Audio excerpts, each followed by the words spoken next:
Bismillahirrohmanirrohim. Butun olamlar Robbisi Robbil alamin, Ar-Rahman bo'lgan, Ar-Rohim bo'lgan, Malikul mulk bo'lgan zotga hamd va sanolar bo'lsin. Payg'ambarimiz, shafoatgo'yimiz, sayyidimiz, yo'lboshchimiz Muhammad Mustafa sallallohu alayhi va sallamga durud va salotlar bo'lsin. Assalomu alaykum va rahmatullohi va barakatuh. Demak, yana sunnatlarni tiriltirishda davom etamiz. Insonning darajasi qanchalik yuqori bo'lishni xohlasa, shunchalik sunnatlarga amal qilishi bilan o'lchanadi. Ya'ni bizni darajamiz payg'ambarimiz sollallohu alayhi vasallamga qanchalik yaqin bo'lsak, bu dunyoda ham, oxiratda ham qadrimiz shunchalik yuqori bo'lar ekan. Demak, navbatdagi sunnatimiz.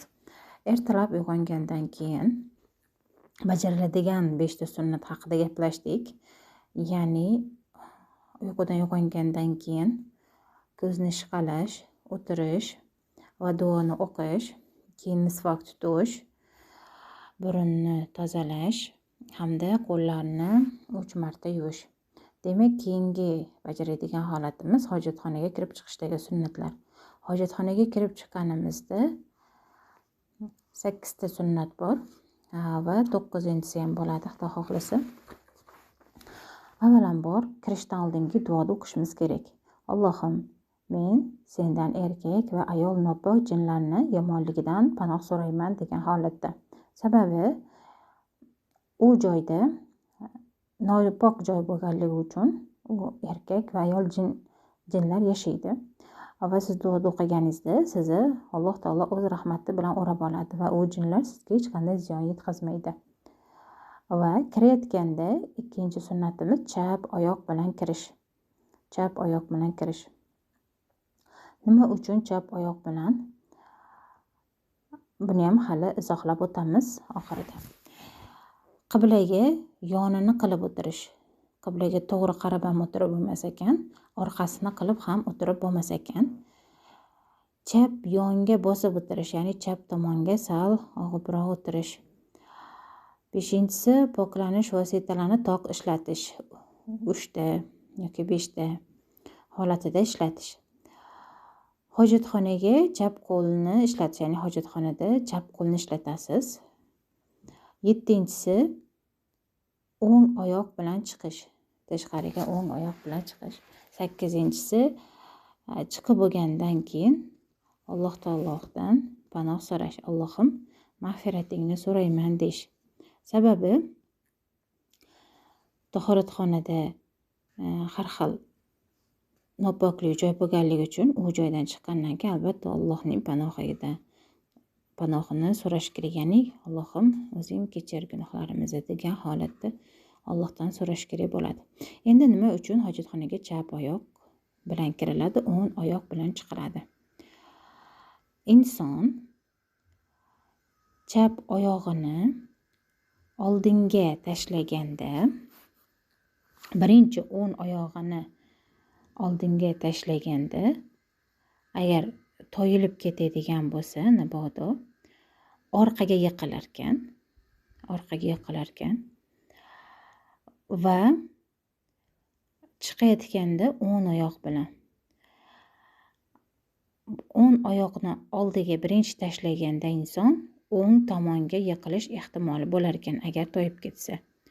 Bu ilmiy tomondan isbotlangan narsa, ya'ni agar mabodo hojatxonaga kirayotganda toyilib ketsangiz, yiqilsangiz, hojatxonada tashqariga yiqilasiz.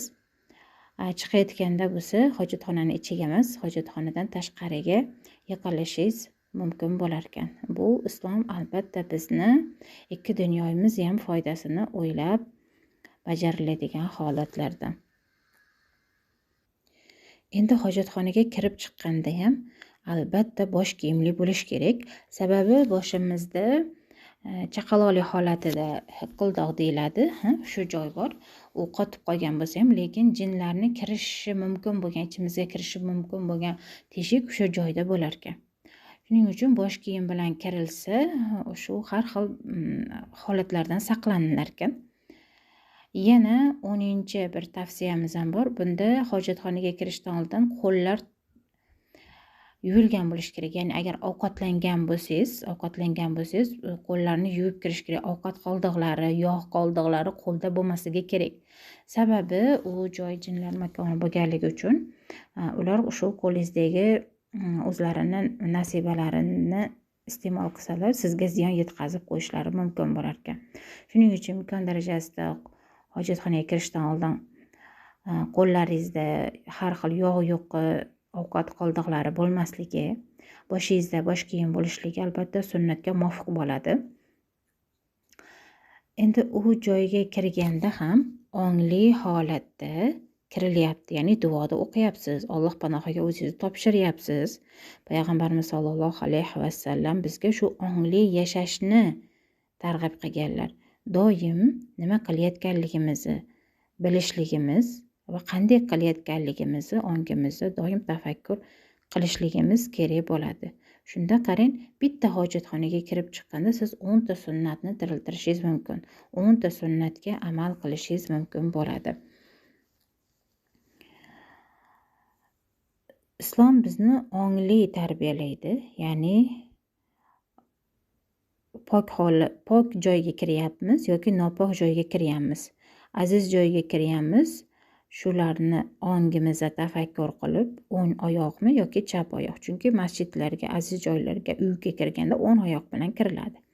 Demak, o'ng oyoq bilan kirgandagi foyda manfaatlarini tafakkur qiladi. Hojatxona yoki hammomga bo'lsa chap oyoq bilan. Sababi shu joyda nopok joyligini bilgan holatda insonning miyasida shu fikrlar aylanadi. Tabiiyki bu insonni ruhiyatiga ham ta'sir qiladi, fikrlash tartibi. Chunki sog'lom fikrlaydi, to'g'ri fikrlaydi va insonda xotirjamlik, sakinat bo'lishni boshlaydi. Demak, Payg'ambarimiz sollallohu alayhi vasallam bizni hatto qadamlarimizda ham tarbiya qilganlar.